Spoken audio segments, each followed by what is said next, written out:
सर्वात पहिला प्रकार आपल्याला कशाचा बघायचा आहे, क्लोज सर्किट. म्हणजे सर्किट, पूर्ण सर्किटचा प्रकार बघायचा आहे ज्या सर्किट मध्ये पूर्ण गोष्टी अवेलेबल आहेत, सर्किट चालू आहे, बटन चालू करता बरोबर लॅम्प समजा जर लागत असेल तर सर्किट कसा आहे आपला चालू आहे. म्हणजे ह्या सर्किटचा आपल्याला काय करायचा, अभ्यास करायचा. या सर्किटचा अभ्यास करण्यासाठी किंवा हा जो सर्किट बघायचा आहे क्लोज सर्किट, त्या सर्किटचे आपल्याला काय बघायचं आता प्रकार, म्हणजे types of circuit. Types of circuit मधला मुख्य 3 प्रकार झाले, close circuit, open circuit, short circuit. आणि क्लोज सर्किटचे जे प्रकार बघायचे आहेत तर क्लोज सर्किटचे प्रकार किती प्रकार पडतात, क्लोज सर्किटचे 3 प्रकार पडतात. Number 1 series circuit, series circuit. Number 2 parallel circuit, parallel circuit. आणि नंबर 3 कंपाऊंड सर्किट. कंपाऊंड. म्हणजे क्लोज सर्किटचे 3 मुख्य प्रकार.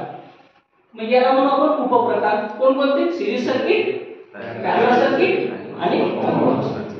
तर सिरीज सर्किट, पॅरलल सर्किट ह्या दोघांचा कॉम्बिनेशन करणे म्हणजे कोणता सर्किट झाला, कंपाऊंड सर्किट. Compound circuit.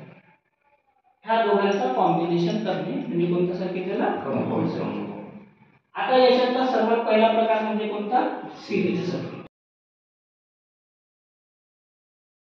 आता सिरीज सर्किट आपण बघू पहिले.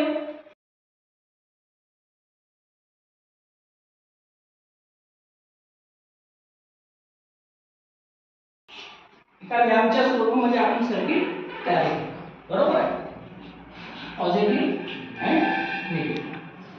सर्वात पहिले सिरीज सर्किटची व्याख्या समजून घ्यावी लागेल, बरोबर आहे.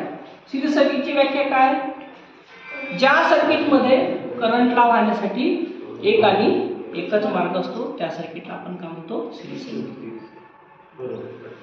सर्वात महत्त्वाची गोष्ट म्हणजे सिरीज म्हणजे ज्याला मराठीमध्ये आपण काय म्हणतो, एकसर जोडणी. एकसर जोडणी, एकसर जोडणी. एकसर म्हणजे काय होते, आधीच्या काळामध्ये विशेष करून नाव घ्यायचे, सर म्हटलं म्हणजे एक माळ, बरोबर आहे. सर म्हणजे काय होते, एक माळ.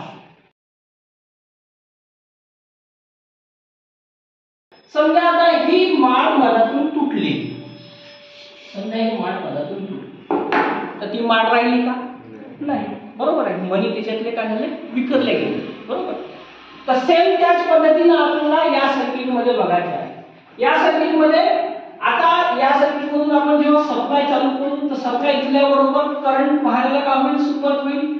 मग हा करंट या पद्धतीने वाहत गेला, इथून इथे आला, इथं पॉझिटिव्ह आला, या लॅम्पच्या रेझिस्टन्स मधून इथं पॉझिटिव्ह आला, या लॅम्पच्या रेझिस्टन्स मधून इथं पॉझिटिव्ह, इथं पॉझिटिव्ह, इथं पॉझिटिव्ह, इथं पॉझिटिव्ह, इथे पॉझिटिव्ह आणि सर्वात शेवटी इथे काय लागला, निगेटिव्ह, बरोबर.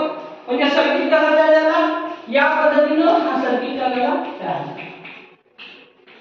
म्हणजे सप्लाय देता बरोबरच आपल्याला सिरीज सर्किट काय झाला, चालू झाला.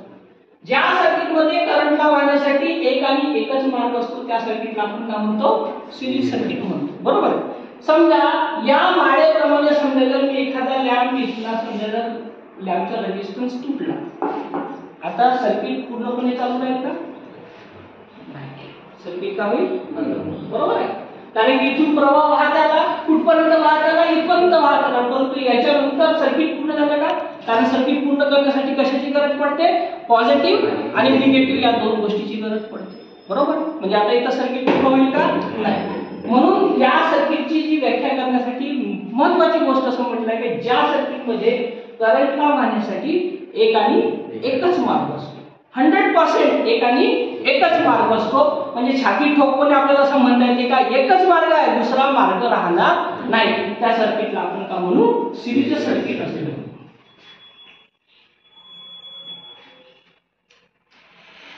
दुसऱ्या प्रकारची व्याख्या समजा जर करतो म्हटलं, दुसऱ्या पद्धतीने एक व्याख्या करता येते. कशी करता येईल, ज्या सर्किटमध्ये पहिल्या रेझिस्टन्सचा पहिला टोक सप्लाय सोबत जोडलेला असेल, पहिल्या रेझिस्टन्सचा पहिला टोक सप्लाय सोबत, पहिल्या रेझिस्टन्सचा दुसरा टोक दुसऱ्या रेझिस्टन्सच्या पहिल्या टोकाला, दुसऱ्या रेझिस्टन्सच्या दुसरा टोक तिसऱ्या रेझिस्टन्सच्या पहिल्या टोकाला, तिसऱ्या रेझिस्टन्सच्या दुसरा टोक चौथ्या रेझिस्टन्सच्या पहिल्या टोकाला आणि चौथ्या रेझिस्टन्सच्या दुसऱ्या टोकाला न्यूट्रल जोडून सर्किट का करणे पूर्ण. म्हणजे या सर्किटला पण आपण काय म्हणतो, सिरीज सर्किट असे म्हणतो. आता पहा, म्हणजे या पद्धतीची एक व्याख्या झाली, पहिली एक व्याख्या झाली, ही दुसरी व्याख्या झाली. आता तिसरी व्याख्या अशी म्हणता येईल, ज्या सर्किटमध्ये दोन किंवा दोन पेक्षा जास्त रेझिस्टन्स एका सरळ रेषेमध्ये जोडले असतात त्या सर्किटला काय म्हणतो आपण, सिरीज सर्किट असे म्हणतो. म्हणजे दोन किंवा दोन पेक्षा एक नाही, काय म्हटलं आपल्याला, एक नाही. एक रेझिस्टन्स जोडला तर तो सर्किटचा प्रकार हा वेगळा होतो. समजा एक रेझिस्टन्स जोडला असेल तर सर्किटचा प्रकार कसा होतो, वेगळा. परंतु दोन किंवा दोन पेक्षा जास्त रेझिस्टन्स सिरीज मध्ये जोडले असतात. म्हणजे समजा जर मी याच्यातले दोन रेझिस्टन्स काढून टाकले आणि हा सर्किट समजा जर मी इथं जोडला तरी पण सुद्धा कोणता सर्किट तयार होईल, आपला सिरीज सर्किट तयार होईल. कारण दोन रेझिस्टन्स एका रेषेमध्ये जोडलेले आहेत. म्हणजे आता आपल्याला इथं रेझिस्टन्स वाढवता येतात. दोन किंवा दोन पेक्षा जास्त रेझिस्टन्स एका सरळ रेषेत जोडले असतात त्याला कोणतं सर्किट म्हणतो आपण, सिरीज सर्किट असे